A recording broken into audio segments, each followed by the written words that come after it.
I mean, to me, buyers are liars. I don't believe or trust anything I get anymore. So,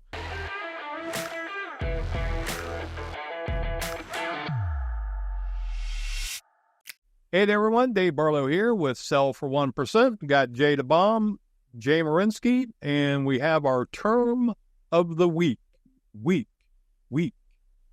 And it's actually three different terms that I want to talk about that is more for our buyers out there.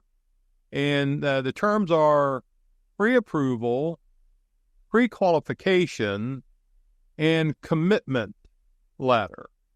And all three have different uses, and all three mean something different to a seller, or at least should mean something different to a seller. But I think that all three get confused by buyers as to what puts them in the best position to purchase a home. So we'll throw it out there to Jay and Jamie. Jamie, you work mostly with our buyers here at Sell for 1%. When you write an offer, which of the three would you like to have in place to send along with your offer? well, I would say the loan commitment. At least, I know you and Jay do a ton of listings. And then, as a buyer agent, I'm trying to formulate an offer that is going to be the most appealing to a seller, which in turn is most appealing to the seller's agent. The seller agent is going to have to sell it to the seller. So a loan commitment of those three: pre-approval, pre-qualification, and a loan commitment. Loan commitment is furthest along down the line. They've done all their background checks on your buyer. They've gone through underwriting. That buyer's ready to go. The lender's ready to put that money down for them on that house. So I would say the loan commitment. And Jay, as and you work both sides of the fence primarily. I do mostly listings. Have a few buyers that I work with, but Jay, as a listing agent, if you had multiple bids out there, which would you like to see on behalf of your seller? I prefer cash, but if we got between those options, and commitment letter is the strongest of them. But I mean, to me, buyers are liars. I don't believe or trust anything I get anymore. So, and like for the people at home, I mean, the differences are, at least in my mind, pre-approval. You have called a lender, you've talked to them, and you may have gone online and done some kind of application, and they've looked at everything on the surface and said, hey, you're approved for this amount. Pre-qualification would be where the lender has verified things like your income, and that they know that, it's not just you typing into a internet form saying, I make $200,000 a year. They've actually seen your tax returns. And then the commitment letter it's been through underwriting. Everything is approved. Cash is ready to go. All we got to do is plug and play a property in. So while when you look at it, a commitment letter seems the strongest. But when I say buyers are liars, I mean, I've had people in motorcycle accidents before closings. Uncle Steve one time had a buyer picked up on a murder charge, I think, before closing. I mean, weird things can happen. And so nothing is guaranteed, I guess is what I am saying. So it's and also if I have a pre-approval or pre-qualification from a top-tier lender versus someone who the last 4 or 5 times has not closed the deal, I don't care how solid it appears to be with that guy. Again, I've been tricked and bamboozled too many times. So, money talks and everything else walks. Okay. So I'd like to see a non-refundable deposit and money.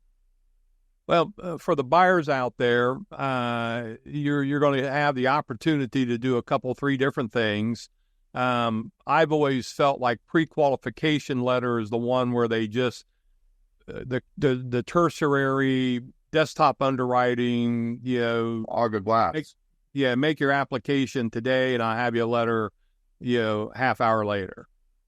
Pre-approval has always been, as you said, Jay, you're starting to look at tax returns, and we're verifying job and income and things like that to make sure that what you put on your application is truthful. And then, as you mentioned, the commitment letter basically says, hey, I'm ready to go. The bank or the lender is committed to making this deal happen. And if I am a listing agent, and as you mentioned, cash is king, we want to see proof of funds though.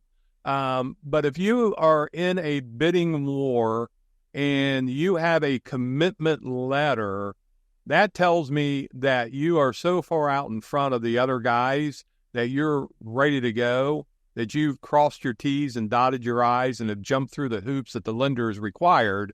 I'm going to recommend to my client that you give that some weight, and I think it puts you as a buyer in a much better position. So for buyers out there, when you go to look, and as we head into the spring here, there's going to be more and more competition, more and more buyers coming into the market. You want to put yourself in the best position possible. Get your pre-qualification. It's the first step. Get that in about an hour or two. Move to the pre-approval and work towards getting your commitment letter. And I think, like one of our preferred lenders, NFM, Jamie, they have a program that they will guarantee a closing in 21 days.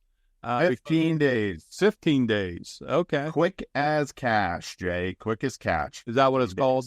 I go quicker than that, boys. Yeah. And so, that means that buyer has gone through the process. And so anyways, for buyers out there, as you head out into the marketplace, there's your inside tip for the day. If you want to know more information like this, how to make yourself look better to sellers, that will not guarantee you're going to get the deal, but it's going to put you in a much better position. Give us a call here at Sell for 1%. We have a couple buyer agents sitting right here that do this, have done it for a long, long time. I'm going on 26 years here in March, boys, doing real estate. Jay, you've been 19 years. Jamie, you're 5-6 years deep into it. But you have the advantage of your learning curve has been straightened out by being around guys that have been doing this for a long, long time. So give us a call here. We'd love to talk to you, help you get into the home that you want. And this spring market, as we see things start to heat up a little bit. Thanks, guys, for the discussion, and we'll talk again next week.